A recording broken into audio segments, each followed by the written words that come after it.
So bago po tayo mag-umpisa, tayo pong lahat ay yumuko at manalangin sa Diyos. Banal at mahabaging Ama naming Diyos na makapangyarihan sa lahat, salamat po sa inyong dakilang biyaya at pagmamahal po sa amin. Nung naligaw po kami sa kadiliman ng kasalanan at lumakat sa walang kabuluhang pamumuhay sa mundong ito, tinawagan niyo po kami sa liwanag ng Ebanghelyo at iniligtas niyo po kami sa pamamagitan ng banal na dugo ng Panginoong Hesukristo. Salamat din po sa aming pag-akay. Salamat din po sa inyong pag-akay, pagbabantay sa aming pamumuhay ayon po sa inyong dakilang kalooban. Nagtipon-tipon po kami dito upang makinig po kami ng inyong banal na salita at makaroon po kami ng panibagong resolution sa aming puso bago pumasok po kami sa bagong taon 2026. Nagpapasalamat po kami sa inyo, Panginoon, sa nakaraang taon, sa inyong pakilos sa bawat isa sa amin, sa inyong paggamit po sa amin para sa inyong kalooban. Marami pa po kaming kulang at marami po kaming yung panghinayan sa inyong harapan. Nawa, bago po kami pumasok sa bagong taon, maging ganap po kami sa inyong harapan at maging handa po kami sa inyong harapan upang magampanan po ang inyong dakilang kalooban sa aming natitirang panahon sa mundong ito. Magmula sa simula hanggang sa katapusan ng itong oras, sa iyo lamang po kami nagtitiwala at umaasa. Ito po yung aming panalangin sa pangalan ng Panginoon Hesukristo. Amen.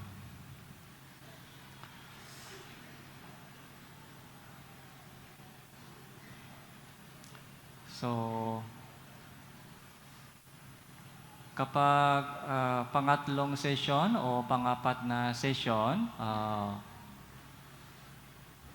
so isa sa mga kahirapan po ay yung mga inihanda ng mga talata ay nagamit ng mga unang speaker. Kaya may unti-unti na ubos po yung bala. Kaya baka gagamitin ko po yung mga itak. So, kapag may Bible verses na inuulit po natin, sana pansinin po natin na mahalagang verses po ito para sa atin.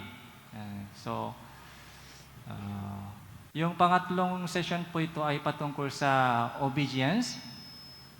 So para yung obedience po ay malayo po ng konti sa main topic po natin ng pag-ibig. So kaya baka may question po tayo, anong connection meron obedience and pag-ibig?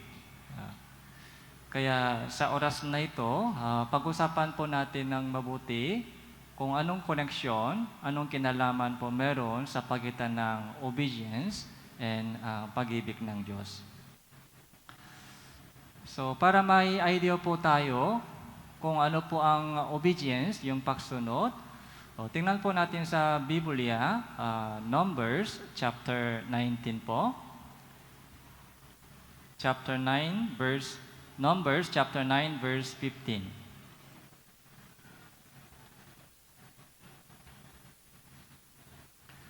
So magmula verse 15, babasahin ko po mga ilang talata. Nang araw na ang tabernakulo ay itayo, tinakpan ng ulab ang tabernakulo, sa makatuwid ay ang tabernakulo ng patotoo.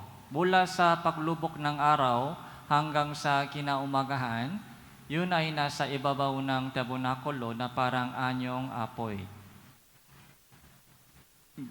Gayon ito nagpatuloy, iyon ay tinatakpan ng ulap kapag araw at ang anyong apoy kapag gabi. Tuwing ang ulap ay pumapaitaas mula sa ibabaw ng tulda, naglalakbay ang mga anak ni Israel at sa dakong tigilan ng ulap ay doon tumitigil ang mga anak ni Israel. Sa utos ng Panginoon ay naglalakbay ang mga anak ni Israel. Sa utos ng Panginoon ay tumitigil sila. Kung gaano katagal ang itigil ng ulap sa ibabaw ng tabernakulo, siya nilang itinigil sa kampo. Kahit ang ulap ay tumigil sa ibabaw ng tabernakulo ng maraming araw, sinusunod ng mga anak ni Israel ang bilin ng Panginoon, hindi sila naglalakbay. At kung minsan ay nananatili ng ilang araw sa ibabaw ng tabernakulo ang ulap, at ganun sa utos ng Panginoon ay nananatili sila sa mga tulda, ayon sa utos ng Panginoon ay naglalakbay sila. Kung minsan ang ulap ay nananatili mula sa hapon hanggang sa kinaumagahan, kapag ang ulap ay itaas sa kinaumagahan, ay naglalakbay sila. Maging araw o gabi, kapag ang ulap ay itaas, ay naglalakbay sila. Maging 2 araw o 1 buwan o mas mahabang panahon na nakatigil ang ulap sa ibabaw ng tabernakulo na nananatili doon, ay nananatili ang mga anak ni Israel sa mga tulda, hindi naglalakbay. Subalit kapag itaas, ay naglalakbay sila. So, basahin po natin ito, 3, 2, 1. Panginoon ay nakakampo sila, sa utos ng Panginoon ay naglalakbay sila. Kanilang sinunod ang bilin ng Panginoon, ang utos ng Panginoon sa pamagitan ni Moises.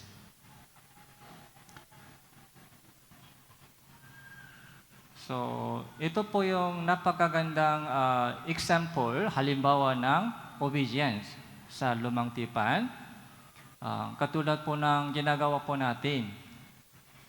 So, doon sa wilderness, nung lumabas po sila sa bansang Ehipto, tumawid po sila sa pulang dagat, tapos hiniwalay po sila ng Diyos bilang isang banal na grupo. So, doon po sa sentro ng kapulungan po nila, may gabay ng Diyos. Apoy sa gabi, ulap sa araw. So, doon po sa tabernakulo, sa ibabaw ng tabernakulo, ipinapakita po ng Diyos yung gabay sa pamagitan ng apoy at ulap. Protection po ito, at the same time, ito po yung guidance. Okay? Ganun din po sa ating Christian living. So, pinoprotektahan po tayo ng Diyos sa ating pamumuhay Kristiyano, lalo po sa pamamagitan ng iglesia. Yung iglesia po, kapag nanatili po tayo sa iglesia, so doon po may protection po ng Diyos. At the same time, sa pamamagitan ng iglesia, ipinapakita po ng Diyos sa atin yung kanyang gabay, yung tamang direksyon, kalooban ng Diyos. Kaya minsan 1 buwan, so nanatili po yung ulap sa ibabaw ng tabernakulo, 1 buwan. So ganun din po yung kampo po nila nanatili, hindi po sila basta-basta umaalis. Kapag 1 araw lang, tumigil po ang ulap sa ibabaw ng kampo, 1 araw lang po sila doon. Hindi po ayon sa kanilang mga desisyon, hindi po ayon sa kanilang kagustuhan, kundi ayon po sa gabay ng Panginoon, naglakbay sila. Kaya sa utos ng Panginoon, naglakbay po sila. Sa utos ng Panginoon, tumigil po sila. So maganda po ito, example. So ganun din po sa atin, yung obedience. So, para maunawan po natin kung ano po yung obedience, so kailangan po natin maunawaan saan galing po yung utos. Kaninong utos po yan. Okay? Yun po yung napakahalagang question bago pag-usapan po natin yung obedience. So, Juan chapter 14 verse 15. So, basahin din po natin ito ng sabay-sabay. 3, 2, 1. Minamahal, ay tutuparin ninyo ang aking mga utos. So, kung ako ay inyong minamahal, tutuparin ninyo ang aking mga utos. So, ano po yung sinasabi po dito? Kung walang para sumunod po tayo sa salita ng Diyos, ano po yung kailangan po natin? So, pag-ibig. So, kung walang pag-ibig, so hindi pwede po natin sumunod sa kanyang utos. Yung pag-ibig po yung pinaka-motivation. Kung ako ay inyong minamahal, tutuparin ninyo ang aking mga utos. Kung hindi nyo ako minamahal, hindi mo kayang tuparin ang aking mga utos. Okay. Kaya ang mahalagang tanong po ay pag-ibig. Okay. Ito po yung motivation.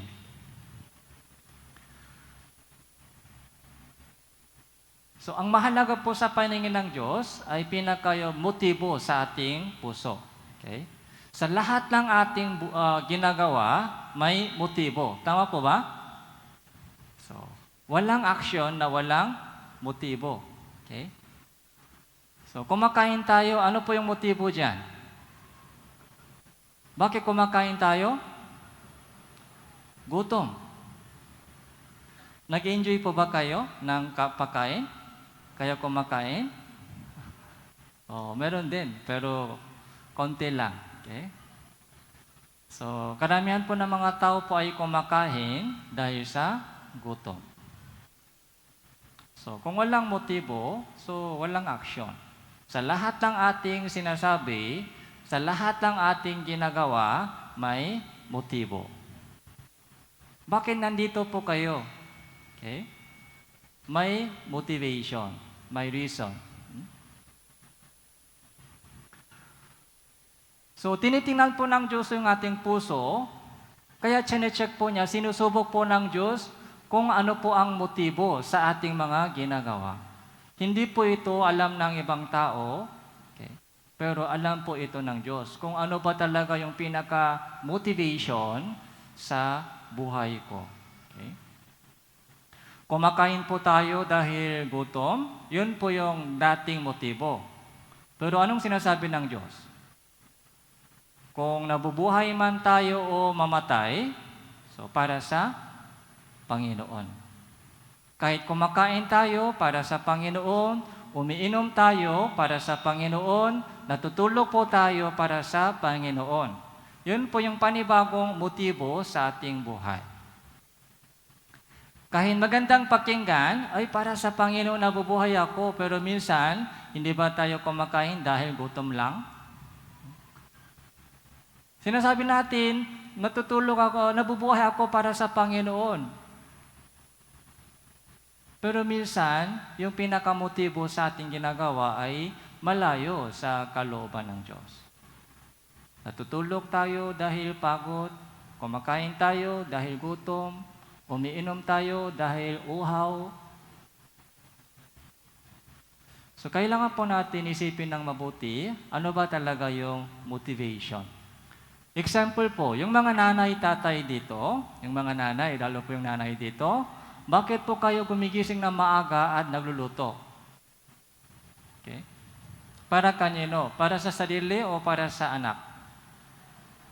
Para sa anak. Okay? Ang pinakamotibo dyan, bakit gumigising ng maaga at nagluluto, pinaka-motivation po dyan ay pag-ibig para sa anak. Yung mga tatay po dito, bakit pumapasok po kayo sa trabaho kahit pagod yung katawan? Para sa family. Para sa anak.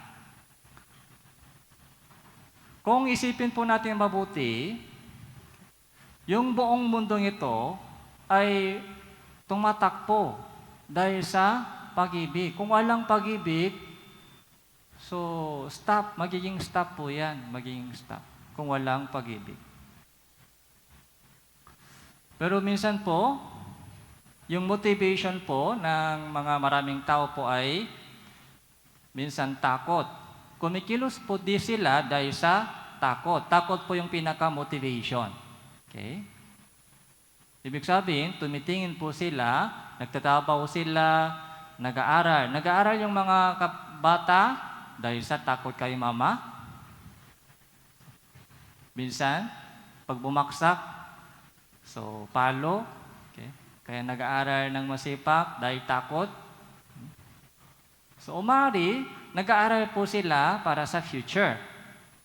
So, para sa makamundong purpose. So, minsan, kumikilos po sila dahil may kapalit na pera.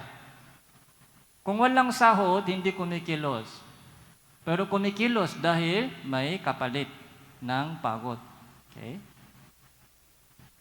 Minsan, kumikilos po sila dahil sa obligation. Okay? Ito yung responsibility. Ito yung obligation. Kaya pinipilit po nila yung kanilang sarili. Pinipilit yung kanilang sarili para lang magampanan po yung kanilang katungkulan. Obligation. Driven people. Yung responsibility o task-driven people.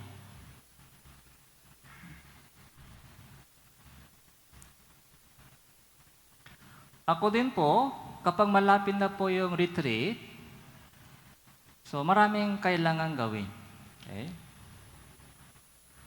Kaya magmula nung mga pre-meeting, so yung maraming mga task, yung kailangan i-arrange, tapos yung mga latching, preparation, yung maraming mga facility po dito ay kailangan ayusin. Kaya 1 buwan, 2 buwan, so ako sa kayong maraming mga ministers na in charge, sa kayong mga kapatiran na in charge sa mga bawat ministry ay busy po sila. So ako din po, medyo busy po. Sa abalahan, busy po ako sa mga daming mga plano, daming mga inisip. Kaya minsan, chinecheck ko po yung aking sarili, ano ba yung motibo ng mga ginagawa ko ngayon? Parang yung motibo ko ngayon ay responsibility lang, para sa trabaho lang. Lubog na po ako sa ganong mga responsibility. Kaya, chinecheck ko po yung aking sarili, tapos ganun din ko po yung mga sinasabi sa mga kapatiran o ministers. Huwag po tayo maging Marta. Si Marta po, alam niyo po ba si Marta? Busy po siya sa daming mga trabaho. Samantala po yung kanyang mga kapatid, si Maria, ay nakaupo lang, nakinig lang ng salita ng Panginoon. Kaya si Marta po ay galit na galit siya. Natampo po siya sa kanyang kapatid, si Maria. Kaya sabi po niya kay Jesus, Panginoon, sawain mo si Maria. Nakaupo lang siya, hindi siya tumulong sa akin. Bakit ako lang lagi busy sa daming mga ginagawa? Pero sino po yung sinaway ni Jesus? Si Maria o Marta? Si Marta po ang sinaway ni Jesus. Okay? Ganun din po sinasabi ko sa mga ibang kamanggagawa, huwag po tayo maging Marta. Okay? Pagod sa daming mga trabaho, tapos walang saya. Okay? So, busy sa daming mga trabaho, pero complain sa puso. So, kailangan po natin check-in po yung ating motivation. Ano ba ang nagpapakilos sa akin? Ano ba yung pinaka-reason bakit gumigising ako sa umaga? Bakit kumakain ako? Bakit umaattend po tayo sa ganitong mga New Year retreat? So darating na bagong taon, so ano ang gagawin ko? So yung mga pinaka-motivation po sa ating buhay ay dapat, love. Yung pag-ibig po ay dapat pinaka-motivation po sa ating buhay. So, ibig sabihin, kung pag kinuha na po yung pag-ibig sa buhay ko, parang wala ako. Okay? Yung pag-ibig ng Diyos ay nagpapakilos sa akin. Yung pag-ibig ng Diyos ay yung pinaka-engine. sa buhay ko.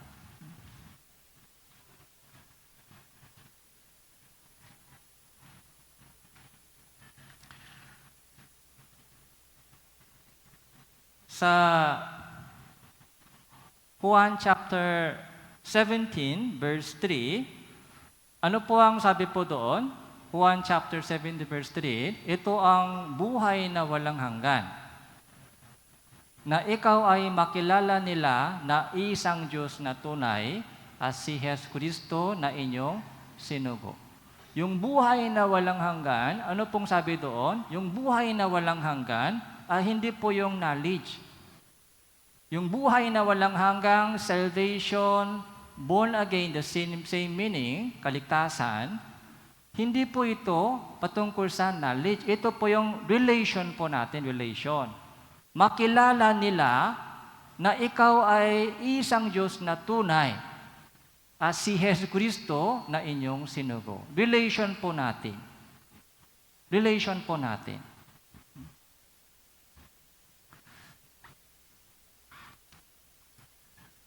Saka yung pag-ibig and obedience,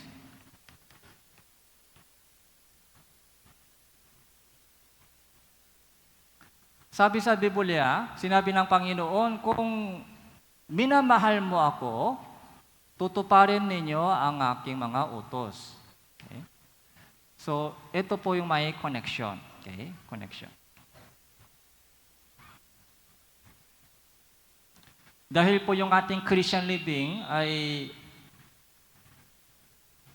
hindi patungkol po sa mga obligation. Yung Christian living po ay relation po natin sa harapan ng Diyos. Okay. So, i-check po natin sa Biblia, bakit yung pag-ibig ay maging motibo sa ating obedience.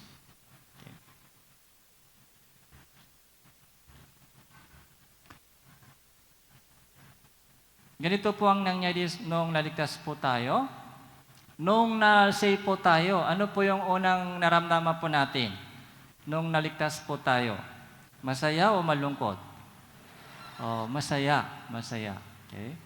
Joyful and thankful. Ay, salamat sa Diyos, makakapunta po sa langit.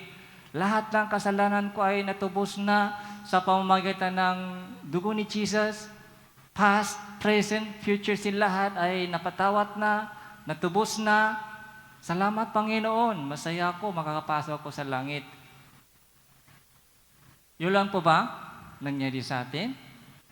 Hindi po, yun po yung umpisa. Umpisa na po, umpisa ng panibagong buhay. Magmula nung na-save po tayo, so panibagong buhay po ay umpisa na panibagong buhay. Anong klaseng buhay po ito? Galatia chapter 2, verse 20.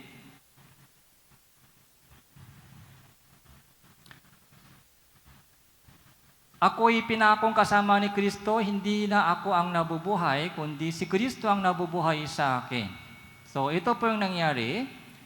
Hindi na ako ang nabubuhay, kundi si Kristo ang nabubuhay. Noong na-save po tayo, sabi po ni Apostle Pablo, yung panibagong buhay ay umpisa na. Dati, ako po ang pinakamayari ng buhay ko, pero ngayon, si Kristo ang pinakasentro ng buhay ko. Dati, ako ang nabuhay, pero ngayon, si Kristo ang nabubuhay sa akin. Kaya ang buhay na ikinabubuhay ko ngayon sa laman, ikinabubuhay ko sa pamamagitan ng pananampalataya sa anak na sa akin ay nang mahal, nagbigay ng kanyang sarili dahil sa akin. So, anak ng Diyos, si Kristo, sa akin ay nagmahal.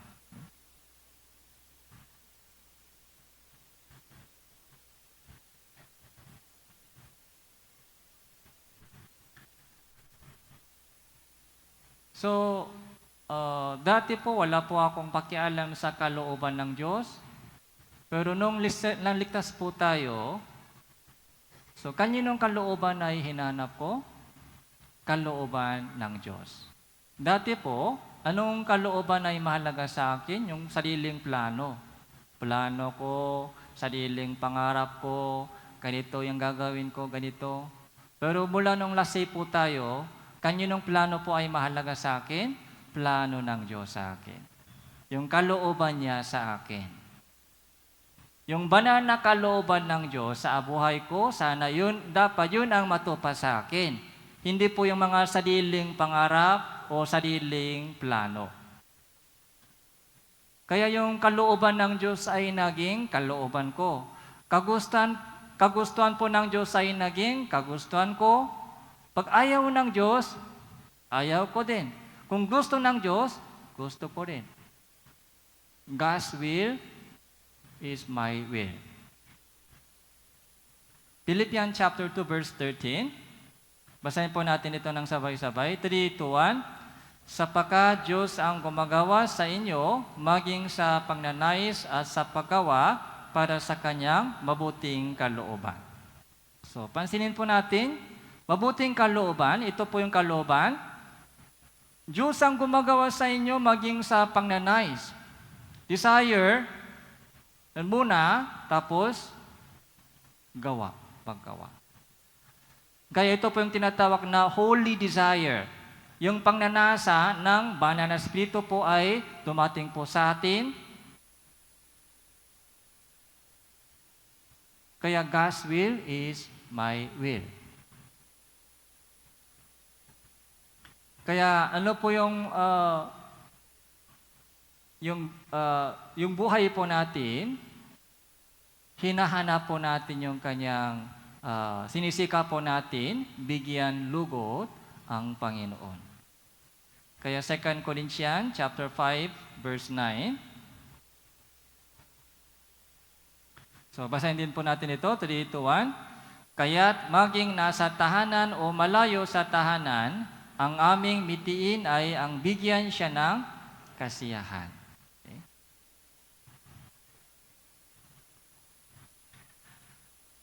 So, bigyan siya ng kasiyahan. Nasa tahanan. Tahanan po ito po yung katawan. Nasa katawan. O malayo sa katawan. Ibig sabihin, maging buhay man o mamatay. Okay. Maging nasa katawan, katahanan, o malayo sa tahanan. Ano po yung mitin po natin? So, bigyan siya ng kasiyahan. Sino po ang bigyan kasiyahan? Ang Diyos. Ito po yung natural na desire ng lahat ng mga taong ligtas. So, ang mahalagang tanong po, yung obedience. So, dahil may utos. Kung walang utos, walang obedience. Tama po? Okay. May utos. Maraming tanong po dito. So, anong gagawin ko? What to do? So, paano? Mahalaga po ito. Pagdating sa mga utos, ito po yung mga kasunod na tanong. Anong gagawin ko? Saka yung paano gagawin ko? Pero ano po yung mas mahalagang question? Ano po yung mas mahalagang question? Kaninong utos ito? Kanino? Okay? Whose order? Ito po yung mas mahalaga. Okay? Huwag po tayo mag-focus dito, at dito muna mag-focus. Kaninong utos yan? Kanino? Saan galing yung utos ito? Kung ito po ay galing sa mga ordinaryong tao, ay hindi ganong mahalaga. Tapos wala akong pakialam sa mga utos ng ibang mga tao. Pero kung ito po ay utos ng Diyos, utos galing sa Diyos, anong gagawin po natin? Gagawin ko. Kahit anong utos, kahit mahirap o madali, okay lang. Okay? Kahit wala akong idea, itatry ko. Dahil itong utos ay saan galing? Galing sa Diyos. Dahil siya po ay nagmahal sa akin. Kaya bigyan siya ng kasiyahan.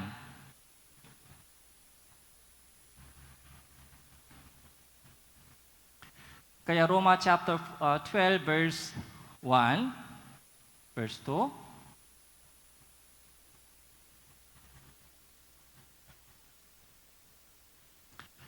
Roma chapter 12 verse 1 and 2, kaya nga mga kapatid, isinasamo ko sa inyo alang-alang sa mga kahabagan ng Diyos na inyong ialay inyong mga katawan na isang handog na buhay. Banal, nakasiya-siya sa Diyos na siya ninyong makatuwirang paglilingkod. So, ialay ang inyong mga katawan. Ito ay isang handog na buhay, banal at kasiya-siya sa Diyos. Ito po yung tinatawag na living sacrifice. Ano po yung ibibigay sa itong living sacrifice? Yung ating katawan. Okay? Yung ialay sa lumang tipan, yung mga hayop na inialay po ng mga Israelita, ano po? Pinapatay yung hayop, tapos sinusunog yung hayop, tinatanggal po yung balat. Yun po yung ibig sabihin ng alay. Sa ating panahon, sa ating Christian living, yung alay panghandog ay yung ating sariling katawan. Kailangan po natin tanggalin yung balat, kailangan po yung patayin yung ating katawan, kailangan po yung sunugin yung ating katawan. Yun po yung ibig sabihin, sacrifice, obedience.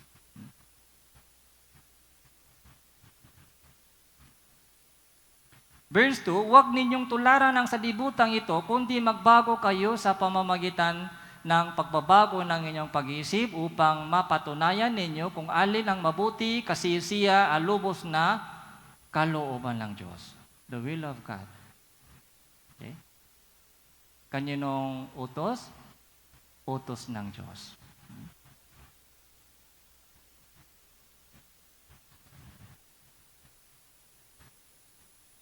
So, ito po yung Christian living. So, joyful, thankful, step 1. Okay? Pero hindi laging masaya. Minsan, so, nahirapan po tayo sa mga ministry, sa daming mga ginagawa sa church, sacrifice. Okay? Pero, hindi po natin pinipilit po yung ating sarili sa ating mga ginagawa. Meron na po tayong kusang loob. Meron na po tayong panibagong desire, yung kusang loob po ito tawa. Handa, katulad po ng sinabi niya po niya po sa Pablo, so handa na akong mamatay para sa Ebanghelyo. Dahil ang Diyos ay umibig sa akin, nagbigay siya ng kanyang sarili para sa akin.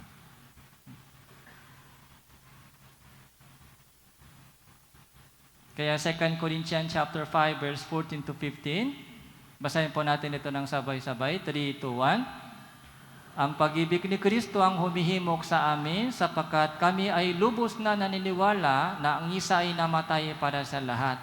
Kaya't ang lahat ay namatay, na siya ay namatay para sa lahat upang ang mga nabubuhay ay huwag na mabuhay pa para sa kanilang sarili, kundi para sa Kanya na alang-alang sa kanila ay namatay at muling nabuhay.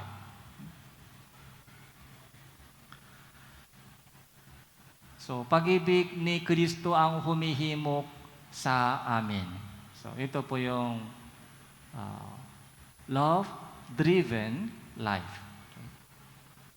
Yung pag-ibig ni Kristo ay humihimok sa buhay ko.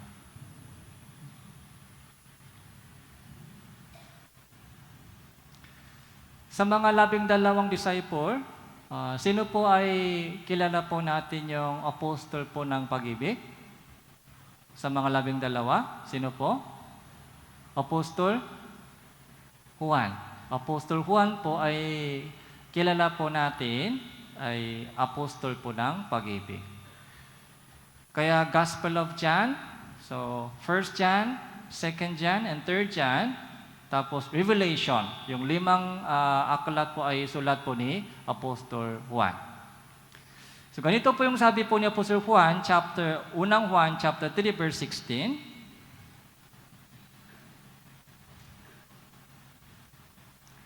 So kung titingnan po natin unang Juan, yung puro pag-ibig. So chapter 3, chapter 4, okay? Dito natin nakikilala ang pag-ibig sapagkat ibinigay niya ang kanyang buhay alang-alang sa atin. Nararapat natin ibigay ang ating mga buhay alang-alang sa mga kapatid. Okay. Kaya sabi po ni Apostol Pablo sa unang Juan, mag-ibigan tayo sa isa't isa, dapat ibigay yung ating buhay para sa mga kapatiran. Ang Diyos ay pag-ibig, puro pag-ibig. Pero alam niyo po ba, si Apostol Pablo ay hindi ganito po sa Apostol Juan ay hindi po puno ng pag-ibig sa una. Okay? So tingnan po natin yung 12 disciple po ni Jesus. So kilala po natin yung 12, si Simon, Pedro, si Andre, magkapatid. Tapos si Santiago, saka si Juan, magkapatid. Itong apat po ay katrabaho, ka-partner. So, mangingista po sila. Tapos si Philip, si Bartolome, Mateo, Thomas, Simon, Tadeo, Santiago, anak ni Alfeo, at Judas Iscariote, 12. Okay? So, nasa ulo na po ito. So, sana nasa ulo po ito, 12, bago umalis bukas. So, pwede po ba? Itong yung dalawa, Santiago saka si Juan, ito po yung magkapatid. So, tingnan po natin yung kanilang unang ugali. Yung pangalan po nila ay tinatawag na Boanerges. So, Marcos chapter 3 verse 17. Si Santiago na anak ni Zebedeo, si Juan na kapatid ni Santiago, tinawag niyang Boanerges, na ang kahulugan mga anak ng kulok. So, ito po yung nickname na ibinigay ni Jesus sa kanilang dalawa. So, Son of Thunder. So, bakit po? Dahil ganito po yung wali po nila. Lucas chapter 9 verse 55 mula 51 verse 51, nang malapit na ang mga araw upang siya ay tanggapin sa itaas, itinutok niya ang kanyang sarili sa pagpunta sa Jerusalem. Nagpadala siya ng mga sugo na una sa kanya, humayo sila pumasok sa isang nayon ng mga Samaritano upang maghanda para sa kanya. Subalit hindi nila tinanggap siya sapagkat siya ay nakatutok sa Jerusalem. Nang makita ito ni na Santiago si Juan na kanyang mga alagad, ay sinabi nila, Panginoon, ibig mo ba kami magpababa ng apoy mula sa langit upang sila'y tupukin? Ito po yung sinabi po nila, Santiago saka si Juan. Si Juan po ba, apostle po ng pag-ibig? Nakikita po ba natin dito yung pag-ibig? So, nung hindi po sila tinanggap ng mga isang nayon, galit na galit po sila. Si Santiago saka si Juan, galit na galit, hot-tempered. Okay? Mabilis mainis, mabilis magagalit, matatampo. So, katulad po natin, ordinaryong tao sila. Ordinaryong tao. Kapag sinasabi po nilang masama sa akin, okay? Mata sa mata, ngipin sa ngipin, okay? Isang suntok sa akin, 2 suntok galing sa akin. So ganito po yung ugali po ni itong dalawa. Siguro alam po nila yung storya sa Lumang Tipan, yung ginawa po ni Elias. Okay? Si Elias po ay sa panahon po ni Elias, so bumaba po yung apoy ng Panginoon galing sa langit, tapos isinunok po ng Diyos yung mga galing sa hari ng Israel. Kaya sabi po nila, ibig mo ba kami magpababa ng apoy mula sa langit upang sila ay tupukin? Okay? Upang sila ay sunugin. Kapag may nagsabi sa atin ng masama, anong sinasabi po natin sa kanila? Bahala ang Diyos sa iyo. No? Sana bababa yung apoy mula sa langit, masusunok ka. No? Bahala ang Diyos sa iyo. Parang ganun po yung meaning. Ganun po yung ugali po ng dalawa. Hindi po dito nakikita po natin yung pag-ibig. Hindi po natin na-imagine po si Juan dito ay magiging apostle po ng pag-ibig.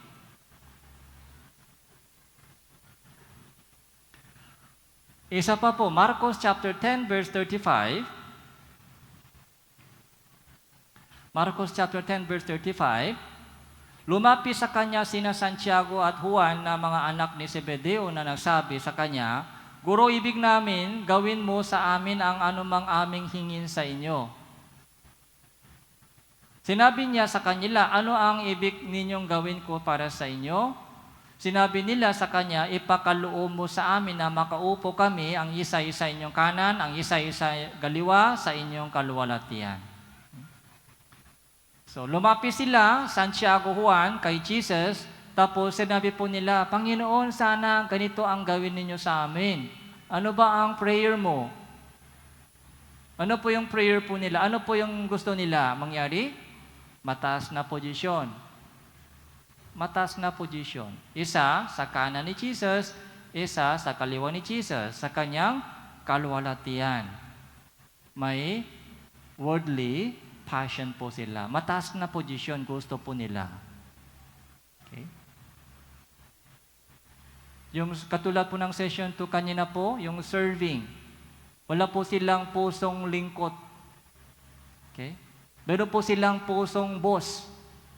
Puso ng boss. Okay? Gusto po nila naging taas. Mataas yung posisyon. Tapos madali magagalit.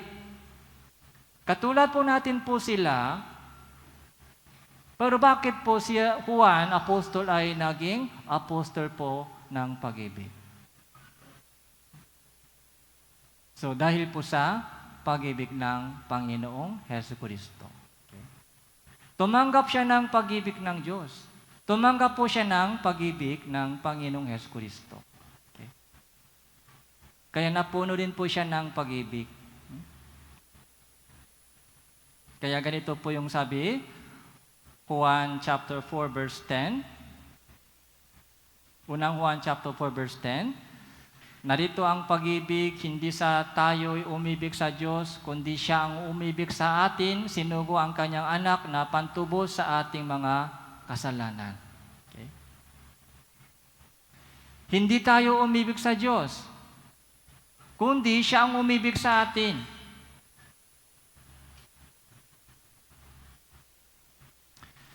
Verse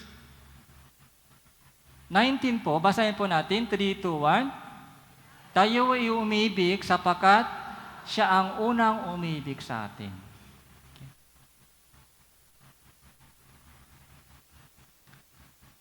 Yung para sa obedience, kailangan po natin pag-ibig.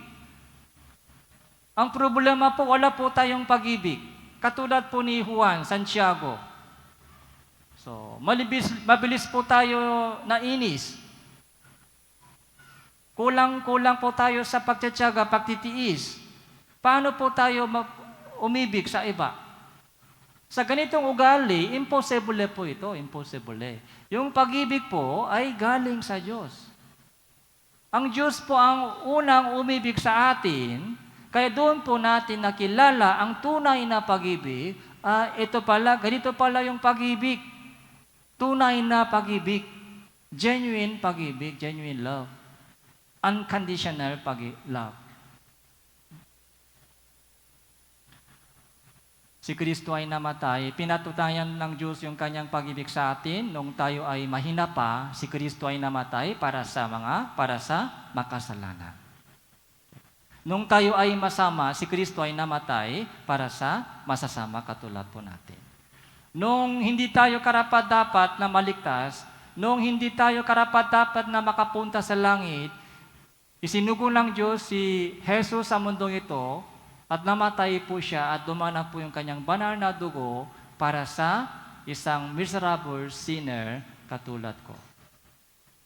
Yun po yung pag-ibig ng Diyos, unconditional love. Kapag naunawaan po natin yung pag-ibig ng Diyos, doon po, napuno na po tayo ng pag-ibig ng Diyos. Kung may puno na po tayo ng pag-ibig ng Diyos, may pusong nagpapasalamat, tapos mayroon po tayong ganitong testimony.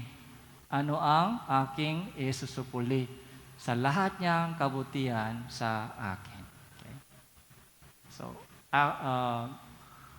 Psalm chapter 116 verse 12. Okay? Ano ang isusupuli sa lahat niyang kabutihan sa akin? Ano ang gagawin ko? Doon po nakumpisa po yung obedience, yung tunay na obedience. Ano ang gagawin ko? Ano ang isusukuli ko sa lahat niyang kabutihan sa akin, biyaya niya sa akin? Yung buhay ko hanggang ngayon para sa aking sarili. Sapat na yan, hindi sapat na. So sinayang natin yung ating oras hanggang ngayon sa mga bagay na walang kabuluhan. Busy po tayo sa mga makamundong bagay hanggang ngayon. Sapat na po yun. Magmula ngayon, hanggang mamatay ako, hindi po natin alam kung hanggang kailan po tayo mabubuhay. Ang Diyos lang nakakaalam. So, maaari, mga 1 buwan na lang, maaari, 1 taon lang. Sa natitirang panahon sa buhay ko, ano ang gagawin ko? Kaninong kalooban? Kalooban ng Diyos, para sa kalooban ng Diyos ay bubuhay ako. Ito po yung confession. Ito po yung testimony po ng lahat ng mga taong ligtas. Naniniwala po ako na meron din po kayo ganitong testimony.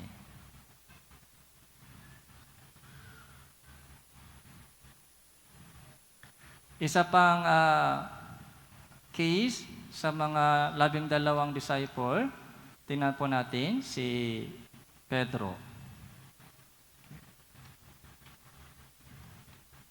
So, alam po natin yung kanyang storya, si Pedro. Sa una po, ano po yung character? Ano po yung ugali po ni Pedro? Matapang po siya. Matapang.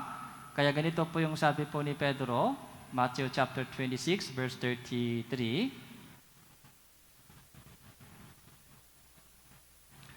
Sumagot si Pedro, sinabi sa kanya, kung ang lahat man ay tumalikod dahil sa iyo, ako'y kailanman hindi tatalikod. Ganito po yung sabi ni Pedro, kahit lahat ng ibang mga alagad, disciple ay tumalikod dahil sa iyo, ako ay hindi. Hindi ako tatalikod sa inyo. Matapang siya. Sinabi ni Jesus sa kanya, katotohanan sinasabi ko sa iyo sa gabing ito, bago tumilaw ang manok, ay ipakakaila mo ako ng 3 ulit. Sinabi sa kanya ni Pedro, kahit kinakailangan ako mamatay na kasama mo, hindi kita ipakakaila. Ganun din ang sinabi ng lahat ng mga alagad. Okay. So, matapang po siya. Panginoon, bakit nag-aalilangan ka sa puso ko? Yung puso ko ay totoo. Hindi kita iiwanan. Hindi kita tatalikuran. Kahit mamatay ako kasama mo, hindi kita iiwan kailanman. Maganda yung puso ni Pedro.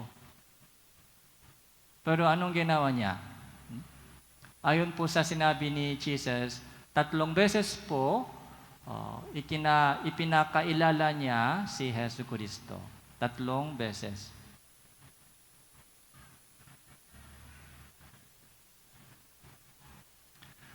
So, alam po natin yung kanyang story. Bago tumilaok yung manok, okay? So, anong oras po tumilaok po yung manok dito sa Philippines? So mga noong bago po ako sa Philippines, bago po ako Philippine, hindi ako nakatulog maayos gabi dahil sa manok. May manok din kami sa Korea pero hindi ganitong kaingay. Yung dalawa po, mas malakas na maingay dito, manok. Okay? Tapos, ulan. Sa Korea, umulan, pero hindi ganitong kalakas yung ulan. Kaya gumigising po ako gabi dahil malakas yung ulan. Tapos, gumigising din po ako dahil sa maingay na manok.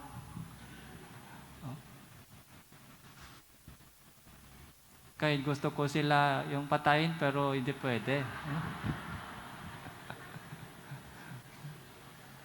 Baka ako muna papatayin nila.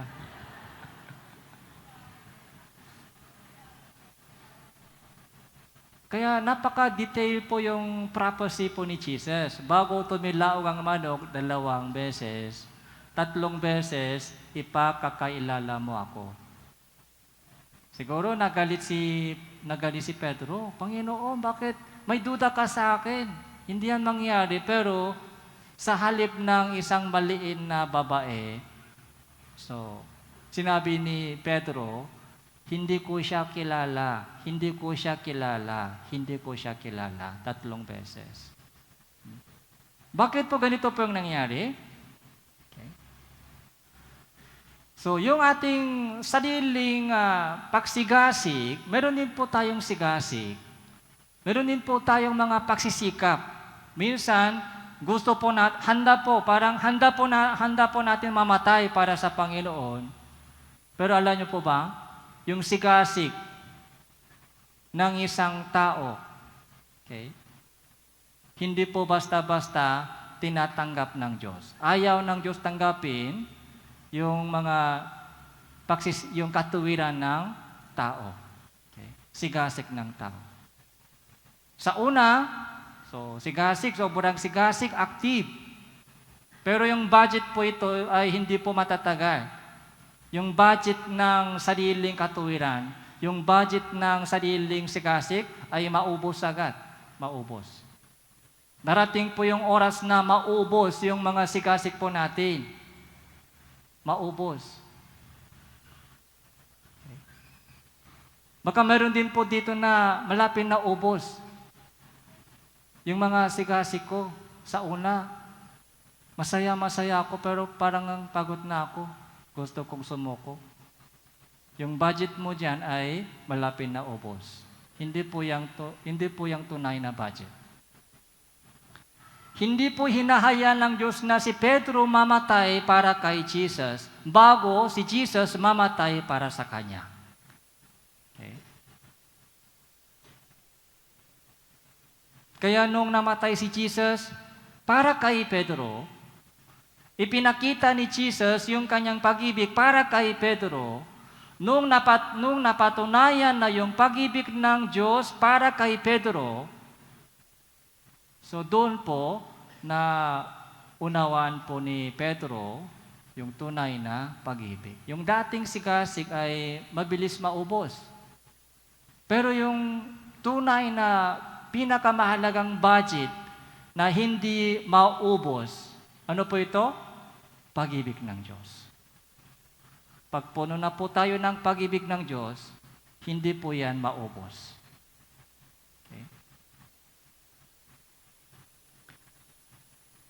Kaya nung binuhay muli si Jesus sa mga patay,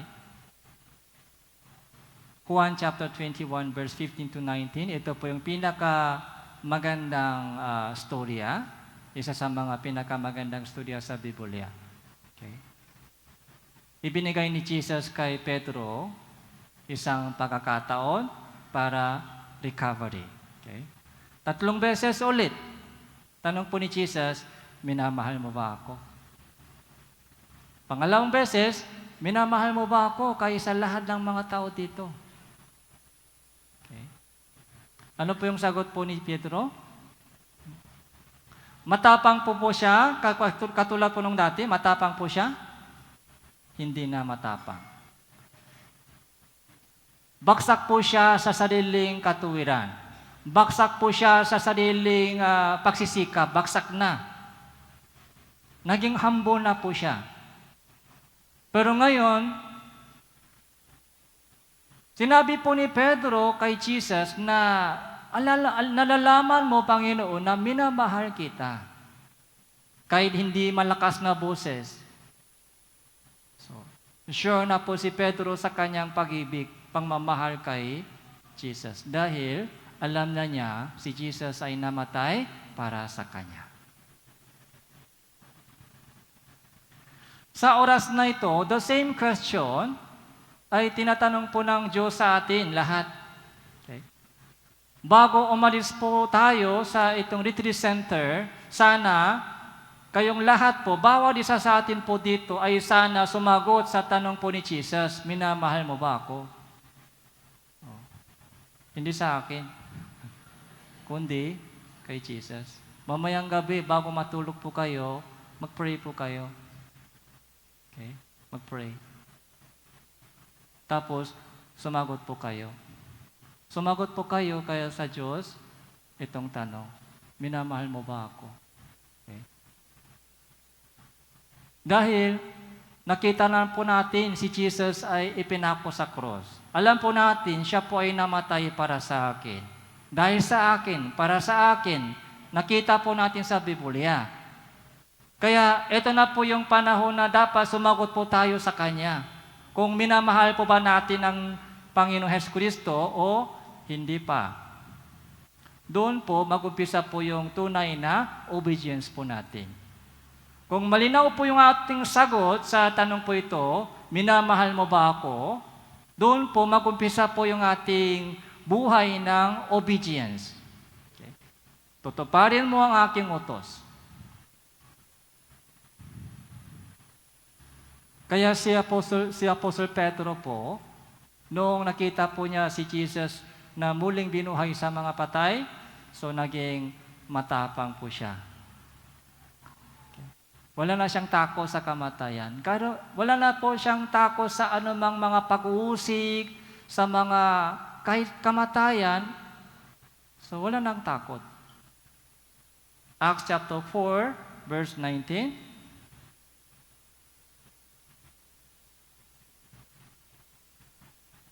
Uni sumagot sa kanila si Pedro at si Juan kung matuwi sa paningin ng Diyos na makinig muna sa inyo sa halip na sa Diyos o kayo ang humatol. Sapagkat hindi maaari hindi namin sabihin ng aming nakita at narinig. Okay. Anong sabi ni Pedro? Okay.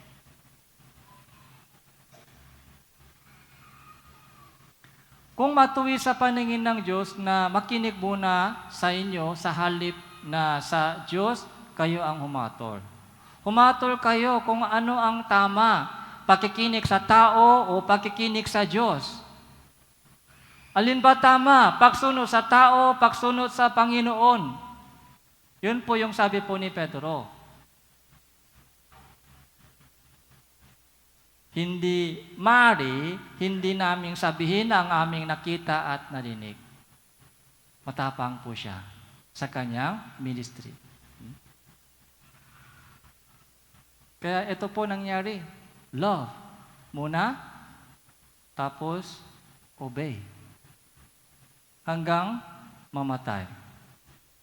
Alam niyo po ba kung paano siya namatay? Ipinako siya sa cross na baliktad, yung paa muna, paa sa taas. Okay. Ganito po yung buhay ni Apostol Pedro. Okay.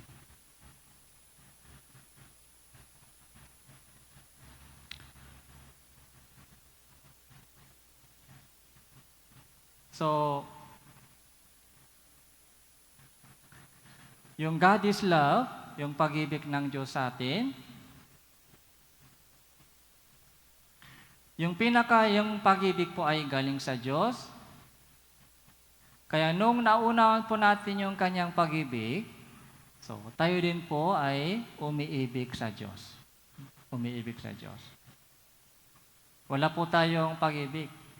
Katulad po ni Santiago, katulad po ni Pedro, wala po tayo. Yung budget po natin ay ubos na, matagal na ubos yung budget natin. Hindi kaya natin sundin yung kalooban ng Diyos. Hindi kaya natin tuparin yung kanyang kalooban. Dito, alam na dito, pero sa puso ay mahirap. Bakit po? Dahil yung ating budget ng pag-ibig ay kulang. Ay kulang. Ezekiel chapter 11, verse 19.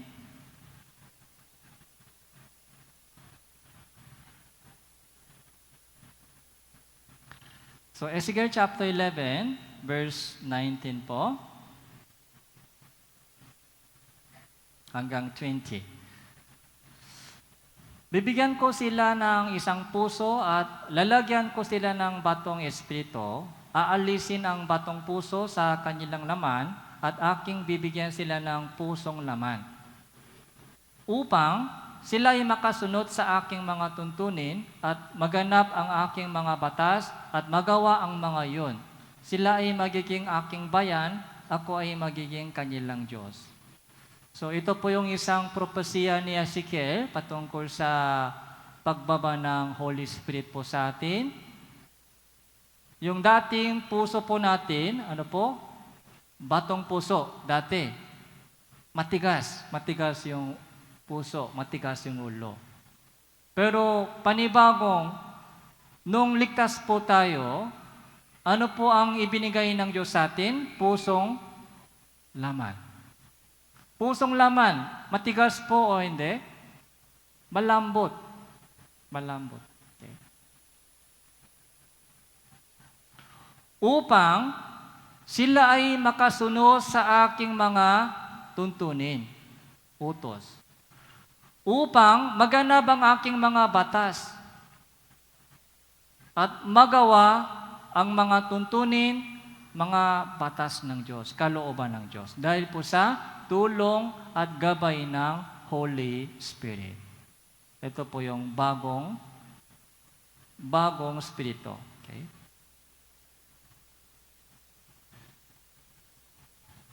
Huwag po kayo masyadong mag-alala. Meron po tayong katulong. Yung utos po ng Diyos ay hindi mabigat sundin po natin. Dahil meron po tayong katulong, siya po yung banal na Espiritu. Kaya Juan chapter 14 verse 16 po, basahin po natin ito ng sabay-sabay, 3, 2, 1. Subalit ang mga aliw, ang Espiritu Santo na susuguin ng Ama sa aking pangalan, siya ang magtuturo sa inyo ng lahat ng mga bagay, magpapaalala sa inyo ng lahat ng aking sinabi sa inyo. Okay. Holy Spirit, sinugo ng Diyos sa atin yung kanyang Espiritu, banal na Espiritu. Ano po yung trabaho ng banal na Espiritu? So, nagtuturo po siya sa atin ng lahat ng mga kautusan ng Diyos. Nagpapaalala po sa atin lahat ng mga sinabi ng Diyos sa atin. Ito po yung tulong ng Holy Spirit. May gabay at tulong po tayo ng Diyos.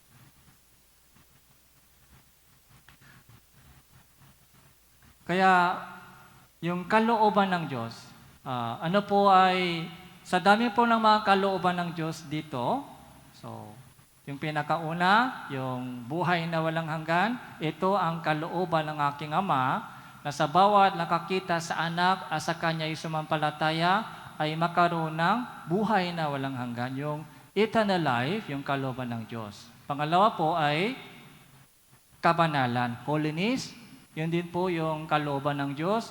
Yung unang Thessalonica chapter 4 verse 3, pagpakabanal, ito po yung kalooban ng Diyos. Ano pa po yung kalooban ng Diyos? Unang Thessalonica chapter 5 verse 16 hanggang 18 po.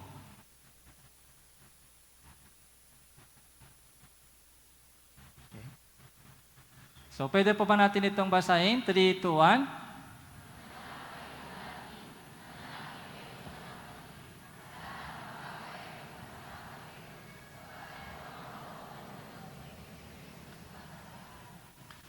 So, Magalak kayong lagi. So, magalak kayong lagi. Okay?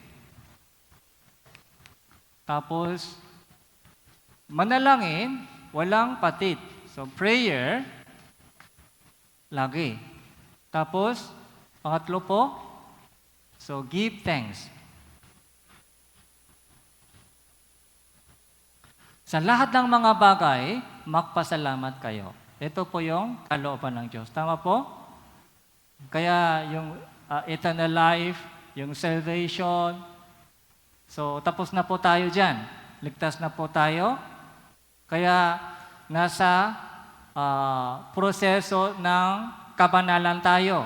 Yung sanctification, pabana po tayo sa ating pamumuhay Kristiyano. Tapos, ito rin po yung kalooban ng Diyos. Magalak kayong lagi. Okay? Sa madaling, ipapaliwanag ko, gusto kong ipaliwanag po sa inyo, yung magalak kayong lagi, paano po ito mangyari? Kailangan po natin alalahanin lagi yung ating kaligtasan. Yung magalak kayong lagi po, ito po yung related sa salvation pa natin. Kahit anong mangyayari, yung ating salvation ay hindi mawawala. So dapat, magalak po tayong lagi sa ating kaligtasan. Huwag po tayo mawala ng kagalakan ng ating kaligtasan. Yung pinakamahalagang bagay sa atin ay kaligtasan. Sana maging excited po tayo lagi sa ating kaligtasan. Excited po tayo. Ligtas na ako. Makakapunta ako sa langit. Kahit may sakit, kapag ligtas na po, mawawala po yung sakit sa tuhod?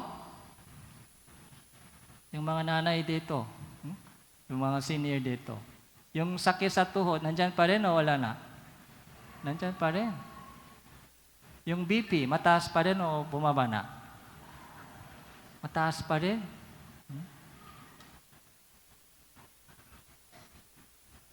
Dati, doon po tayo malungkot. Doon po tayo umiyak sa mga physical na kondisyon. Pag may salary, masaya. Pag ubos na yung salary, malungkot. Okay? Pero isang Christian po ay dapat magalak lagi sa ating kaligtasan, salvation.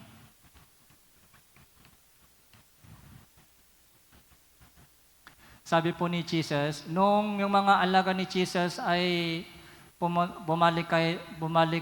nung yung mga alagad ni Jesus, nung nag-report kay Jesus yung kanilang mga ministry, sabi po nila, Panginoon, ganito ang nangyari ganito yung ginawa namin, pinagaling namin yung mga may sakit. So, gumawa kami ng maraming mga makapangyarihan. So, naging mayabang po sila sa kanilang mga ministry. Kaya anong sabi po ni Jesus sa kanila? Huwag kayong magalak sa ganong mga bagay. Magalak kayo na ang inyong pangalan nakasulat sa langit. Okay. Excited ka lagi sa inyong kaligtasan. Yung prayer, lagi. Walang patit. Ito po ay nagpapa-remind po sa atin yung ating weakness. Bakit nagpa-pray po tayo lagi? Dahil mahina pa tayo, mahina. Okay. Yung mga mayayabang po, hindi sila nagpa-pray. Sino po yung nagpa-pray? Yung mga mahina. Yung mga kulang. Sila po yung nagpo-pray sa Diyos. Manalangin ka, walang patid. Anong ibig sabihin? Sinasabi ng Diyos sa atin, mahina ka, mahina. Marami pang kulang. Kaya lagi, lumapit ka sa akin. Yun po yung ibig sabihin. Tapos, give thanks sa lahat ng bagay, magpasalamat. Sa lahat ng mga nangyari, paano po tayo magpasalamat? So ito po ay Roma chapter 8 verse 28. Ang Diyos ay gumagawa sa lahat ng mga bagay, ang Diyos ang gumagawa para sa ating ikabubuti. Para sa ikabubuti ng mga umiibig sa Diyos. Sa lahat ng mga bagay, sa lahat ng mga nangyayari sa ating buhay, ang Diyos ang kumikilos. Ang Diyos ang gumagawa. Ito po yung kalooban ng Diyos.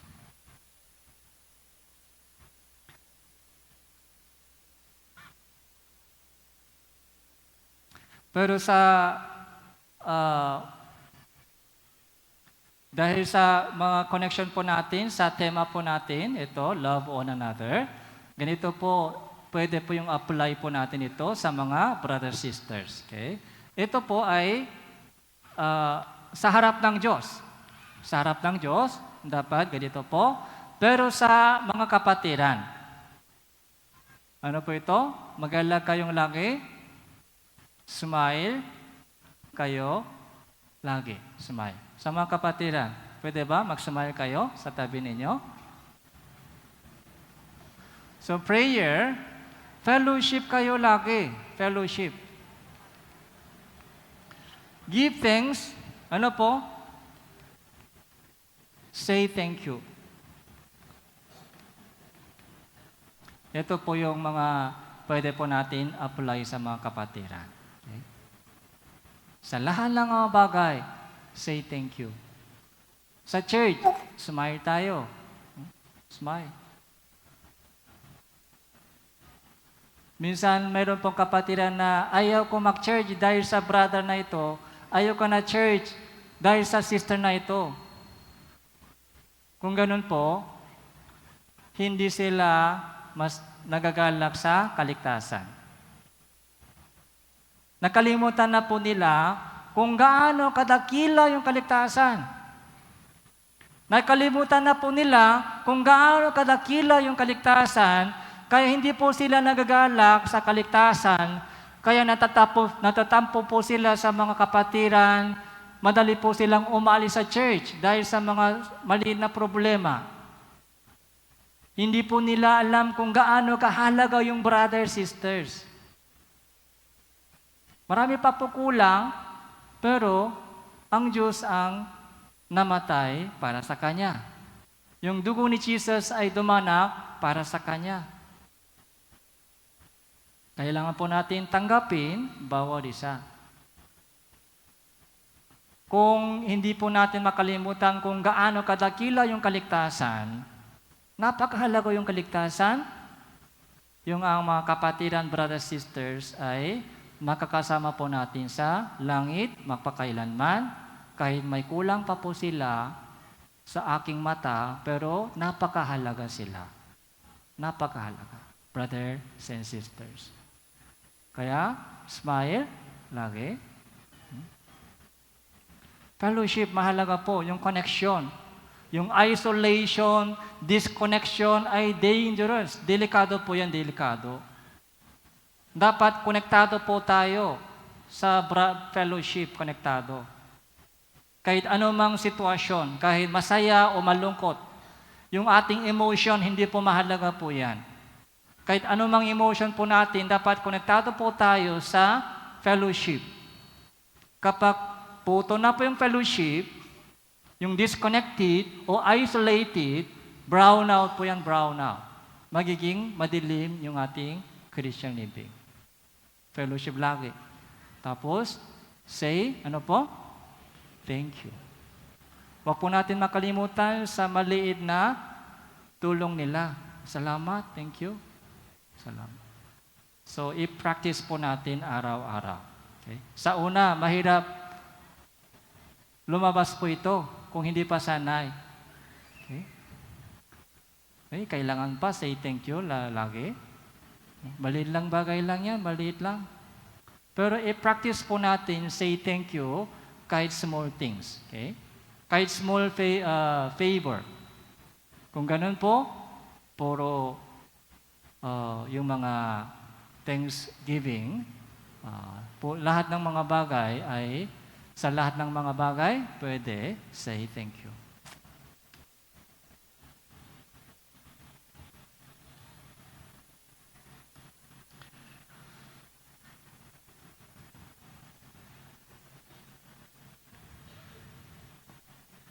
Kaya ganun po yung pag-ibig po natin sa Panginoon, sa Diyos, saka yung pag-ibig po natin sa mga kapatiran. So Roma chapter 13, verse 8. Basahin po natin ito ng sabay-sabay. 3, 2, 1. Huwag kayong makautang na anumang sa kanyinuman, sapagkat ang umihibig sa kanyang kapwa ay nakatupad na ng kautusan.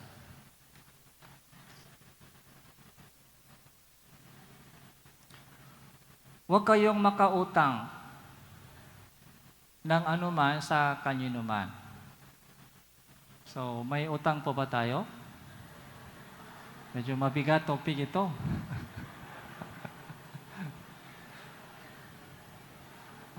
Pero wag po kayo mag-alala, hindi po ito patungkol sa utang. Ito po yung patungkol sa utang na loob. So, okay na, utang na loob. So, sa aking pag-aaral ng Tagalog, napansin ko po yung itong word, utang na loob, ay napakaganda. Utang na loob. Kapag pag nagbigay siya ng kung tumulong siya sa akin, kapag may tumulong sa akin, meron na po akong utang na loob. Okay. Ito po yung pag-ibig. Roma chapter 13 verse 18 po. Ito po yung patungkol sa pag-ibig. Kundi mag-ibigan sa isa't isa. Ito po yung pinaka-point. Okay? Mag-ibigin sa isa't isa, sapagkat ang umiibig sa kanyang kapwa ay nakatupat na ng kautusan. Yung 10 Commandments ay patungkol sa pag-ibig. From 1 to 4, love to God. So, 5 to 10, love to neighbor. Love for neighbor. So, all about love. Kapag umiibig sa kapwa, nakatupat ka na ng 10 utos. Kaya love. So, kung may utang po tayo, ano po, kapag may utang po tayo, mabigat po yung puso o hindi?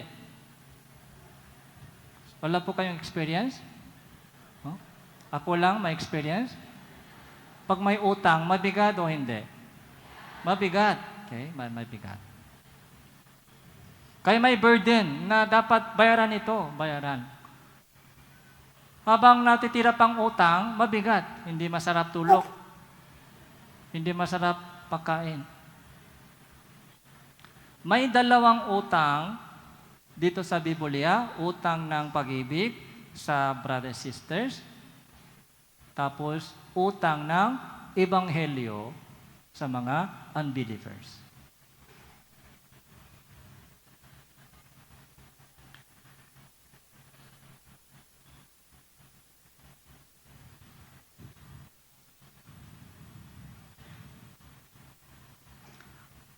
Santiago chapter 2 verse 15.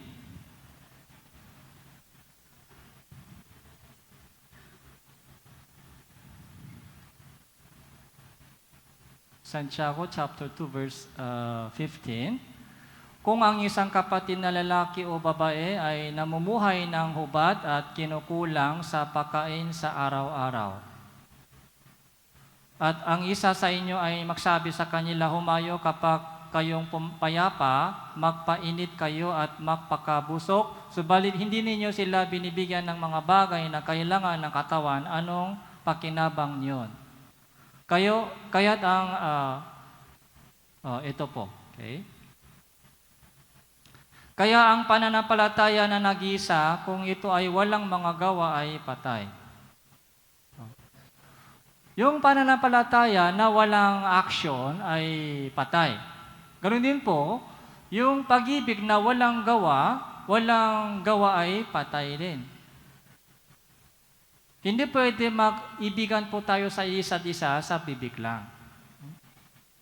Kapag nakita po natin yung mga kapatiran na mahirap, so kailangan po natin tulong.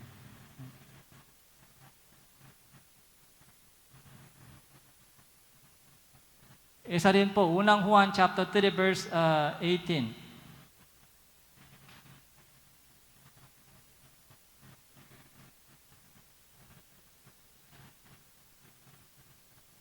Unang Juan chapter 3 verse 18, basahin po natin ito, 3, 2, 1. Mga munting anak, huwag tayong umibig sa salita, ni sa dila, kundi sa gawa at sa katotohanan.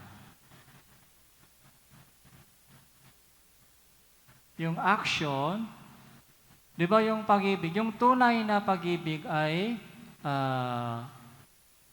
nagbubunga ng obedience. Nagbubunga ng action, nagbubunga ng kilos. Sa bibig lang, sa dila lang, hindi po yung tunay na pag-ibig. Kaya yung ating utang, sabi sa Biblia, huwag kayong makautang ng anuman. Kundi, mag-ibigan kayo sa isa't isa. Anong ibig sabihin? Yung utang na loob, yun ang kailangan. Kapag tumulong ka sa brothers sisters, may utang na loob. Tutulong siya sa ibang brothers sisters. Okay. Kaya hanggat maaari,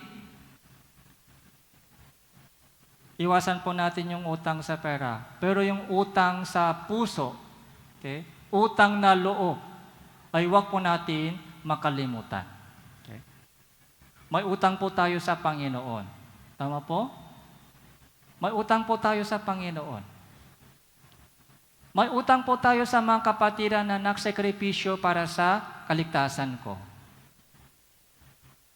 So, nagsacrifice po sila, umiyak po na yung pawis po nila, yung pagod po nila para sa kaligtasan ko. Yun po yung utang po natin sa kanila. Okay. Yung sacrifice po ni Jesus, ng Panginoon Hesus Kristo, dahil sa kanyang sakripisyo, ligtas na po tayo. Meron na po tayong utang na loob. Okay. Kailangan po natin bayaran. Paano bayaran? Sa mga lost souls. Okay? Kailangan din po natin mag-sacrifice para sa mga unbelievers. Para sa mga naliligaw na kaluluwa. Kaya Roma chapter 1 verse 14-15, ako ay may pananagutan sa mga Griego, sa mga barbaro, sa marurunong, at ganun din sa mga mangmang. Kaya sa ganan akin, nasasabik din akong ipangaral ang Ebanghelyo sa inyong mga nasa Roma. So, ako ay may pananagutan. Sa English Bible, may utang ako. May utang ako sa kanila. I am a debtor. May utang ako sa mga Griego. May utang ako sa mga barbaro. May utang ako sa mga marurunong. May utang ako sa mga mangmang. Anong ibig sabihin? So, kailangan ko ipang-aral sa kanilang lahat. Okay. Sabi po natin kanina, kapag may utang, mabigat. Di ba mabigat po yung ating puso? May burden. Naramdaman po natin yung burden. Hindi po masarap tulog. Hindi po masarap yung pagkain. Dahil may utang ako. Yung mga mahal po natin sa buhay, yung pamilya po natin, hindi pa ligtas. Yung mga kaibigan ko, maraming kaibigan, hindi pa ligtas. Maraming mga kamag-anak ko, hindi pa ligtas. May utang po tayo sa kanila. Si Pablo, kahit hindi naramdaman po niya yung utang sa mga hindi kilala. Kahit hindi kilala, barbaro, mga Griego, ibang mga bansa. Kahit hindi kilala, pero naramdaman po niya yung utang na loob. So, paano po tayo?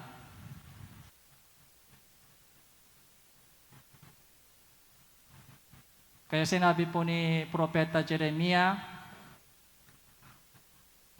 tinatawag po siya na isang propeta na umiiyak. So, weeping prophet. Kung aking sasabihin, hindi ko na siya babanggitin o magsasalita pa sa kanyang pangalan, waring sa aking puso ay may nag-aalap na apoy na nakakulong sa aking mga buto. Ako ay pagod na sa kapipigil dito, hindi ko makaya. Dahil po sa mga pag-uusik sa kanya, dahil po sa mga umuusik sa kanya, so ayaw niya ipangaral yung salita ng Diyos. Mga tahimik lang, tahimik. Close na yung kanyang bibig. Pero anong sabi niya? Hindi ko kaya pigilan. Hindi ko kaya. So pigilan yung bibig ko na tahimik. Dahil may apoy sa puso ko. May apoy na nag-aalap sa aking puso. May burning heart. May burning spirit. Para sa mga unbelievers. Ganun din si Reyna Esther. Okay? Sabi mo niya, ako ay mamatay at mamatay. May decision po siya. Ready na ako mamatay. Kung papatayin ako ng hari, so okay lang. Lalapit ako. Lalapit ako sa kanya kahit ito ay yung bawal, pinapabawal niya dahil yung kababayan ko, yung mga Hudyo ay so pupuksain nila. So, chapter 8, verse 6, basahin po natin ito ng sabay-sabay, 3, 2, 1. Sapagkat paano ko matitiis na makita ang kapahamakan darating sa aking mga kababayan? O paano ko matitiis na makita ang pagpatay sa aking mga kamag-anak? Okay. Sa puso ni Esther, meron din pong ganitong mga apoy, yung burning, utang na loob, yung pusong nag-aalap ng apoy. Paano ko matitiis na makita yung mga kababayan ko ay mapapahamak sa imperno? Okay. Meron din po tayong ganitong puso. Paano ko makikita ko yung mga magulang ko ay mapapahamak? Paano ko makikita ko yung mga mahal ko sa buhay mapapahamak sa imperno? Hindi ko kaya. Kaya, nag-evangelize po tayo. Ito po yung kalooban ng Diyos.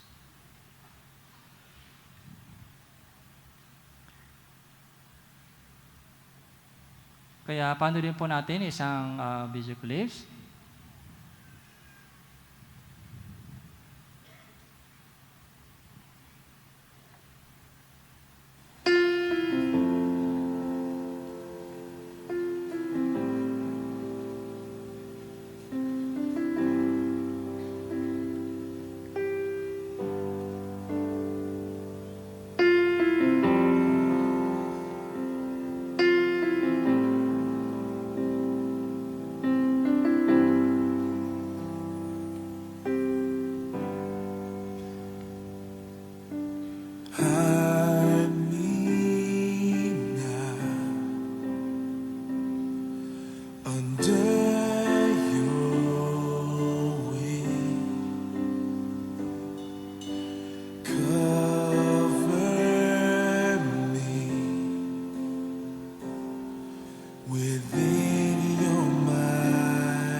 So yung daan na ating nilalakaran ay makipot na daan, pero sa dulo nito ay ang Panginoon ay naghintay sa atin.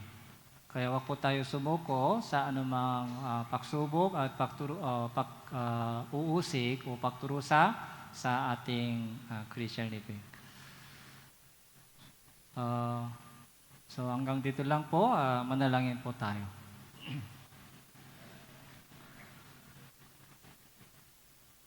Salamat po, Panginoon, sa inyong dakilang biyaya at pagmamahal sa amin. Hindi po namin ipahayag sa aming maliit na bibig kung gaano kadakila ang inyong kahabagan sa amin. Sa darating na panibagong taon, patuloy niyo po kaming gabayan at ingatan at gamitin niyo po kaming lahat para sa inyong maluwalhating kalooban. Ipinagtitiwalaan po namin ang lahat ng bagay sa inyong mahabagin at makapangyarihan kamay. Ito po yung aming panalangin sa pangalan ng Panginoon Hesus Kristo. Amen.